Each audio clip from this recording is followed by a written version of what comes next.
Welcome to another episode of Shot Sports and Faith, SSF, and today is a sports-based topic. And what I am talking about today in this video is the NBA is forcing LeBron to retire. The NBA is forcing LeBron to retire. You know, when LeBron came into the NBA in 2003, and he was called the chosen one because of his outstanding talent. And you had people saying that he was going to be better than Jordan, that he was going to be the best basketball player ever, that he was the best high school talent since Kareem, maybe even better than Kareem. And he was one of the first guys that I've seen that where they were showing his games on live TV, all of his high school games. And I'm like, wow, they putting this guy way up there. And I've seen guys that they put, way up there and said he was going to be this and he was going to be that, and came into the league and was none of that. And I've seen, and I'm like, wow, he may not be it, but I can see the talent. But boy, oh boy, did LeBron come in and he lived up to everything that they said. Now, I don't think he is the greatest basketball player ever, but he's one of the top 4 greatest basketball players ever to me. I have to put Wilt Chamberlain number 1, Kareem 2, Jordan 3, and LeBron at 4. Right now, LeBron is 39 years old, still playing pretty well, exceptional well for a guy his age. You can see the decline a little bit. You can also see he don't have the impact on winning as he used to, but the brother is still playing really well for a guy 39. Not even for a guy 39, for just any NBA player. He's playing really well. And they went out in the first round against Denver in a gentleman's sweep, 4-1, and they end up firing their coach, and a lot of people believe LeBron was behind it. Now, if you ask me, LeBron was behind a lot of probably coaches getting fired and players getting traded, allegedly. But you never really heard the media, which is connected to the NBA, because the NBA, the media was not going to say anything that's going to mess up the NBA's product. So they are part of the NBA because, they promote the NBA. But in the media always just promoted LeBron, just talked about him in a good way. Well, some of the things that he would do, other guys would get criticized for, going to other teams, getting all the loading up the best talent. Well, LeBron at one point got criticized, but started getting praised for it, and they started saying they need more talent. But now in this video here, and after they lost and Darvin Ham got fired, I'm seeing now where a lot of guys in the media space, the mainstream media space, has been criticizing LeBron and has been all over LeBron. I'm like, wow.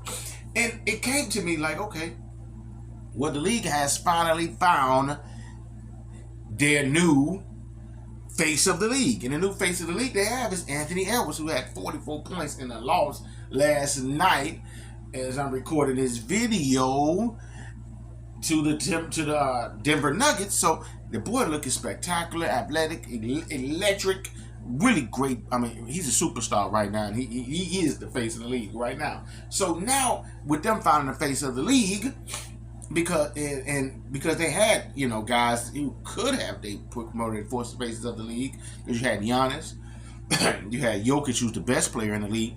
I've never seen the NBA promote guys from other countries. It's always been American players, so they could promote these guys. Although Jokic is the best player in the league, with Giannis probably being number 2 or number 3, and you got Luka right there. They don't want to promote these guys, so they needed a American great talent, and they got it in now Anthony Edwards. So since they have it, they don't need LeBron as much. So now the media, they allowed the media space to go criticize LeBron heavy, to go and force him to retire. I'm gonna let you guys listen to a little bit of this on First Take, and I'm gonna come back with my commentary. Check this out.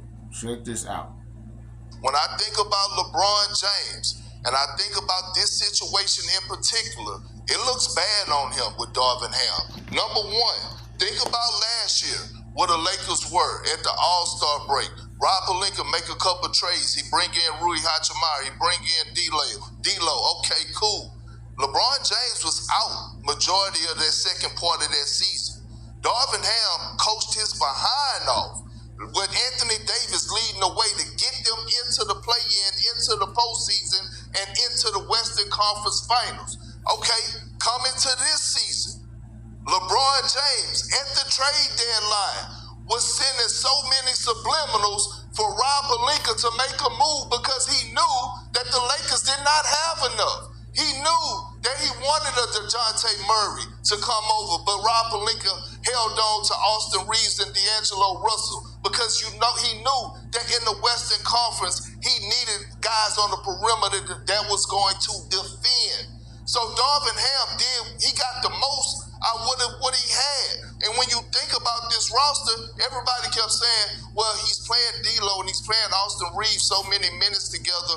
Why? Because they need spacing. And that was his only options. At the end of the day, man, I hate to say it, but I believe this in my soul right now. I wish LeBron James will retire. Not because I don't want to see more of LeBron James, not because I don't appreciate LeBron James, but I honestly believe deep down inside, the more LeBron James continue to play the game of basketball, the more it's going to hurt his legacy, and the more it's going to continue to hurt his GOAT argument. Because long as he step foot on that floor, every single season, it's going to be expectations of him of winning a championship. And when he don't do that, we're going to be looking at him and saying, well, what happened now? So now you're looking at the Lakers. They're most likely going to re-sign LeBron James back this upcoming season. The coach that you bring in, if they don't make it to the finals or the Western Conference Finals, who's going to be to blame then? I have a problem, man. And I'm Latoya Knucklet right now. I'm torn in between the two.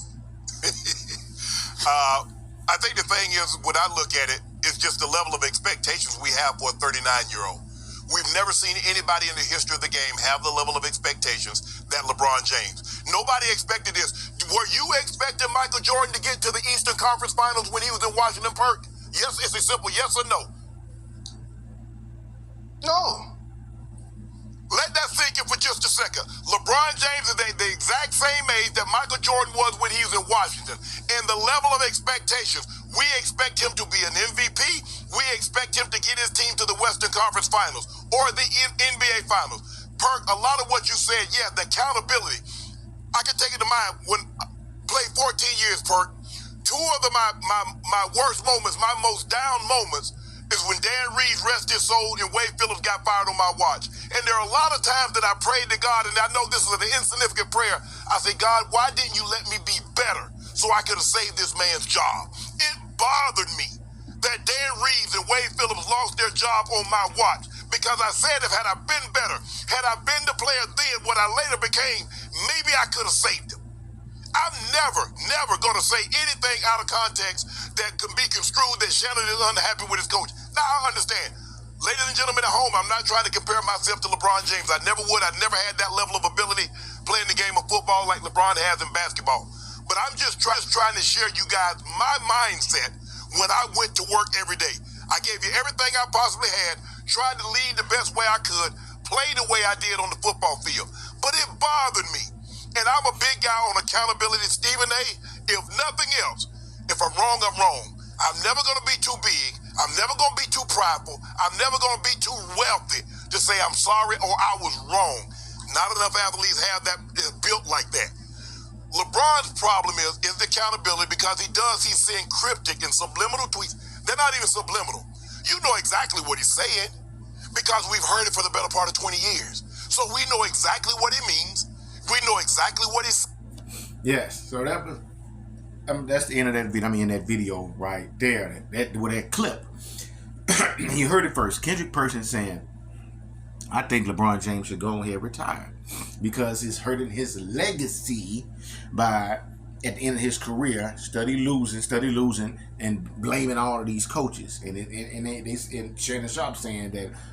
In another video, and he's saying that, hey man, you know they don't make any decisions without going to LeBron. Never has. No team has it. You know, since LeBron been in his prime and became a great player. And so they were saying this guy need to retire. So his legacy could still be up there because him being considered as the greatest of all time is looking bad on him. And I've never seen Shannon Sharp. He still tried to big up his boy. Like, man, we don't have these expectations for Jordan. Why we having it for him? But he still came out and said, man, this guy don't have no accountability.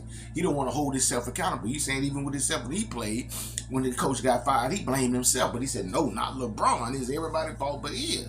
Kendrick Perkins said, man, dude, it's looking bad on you.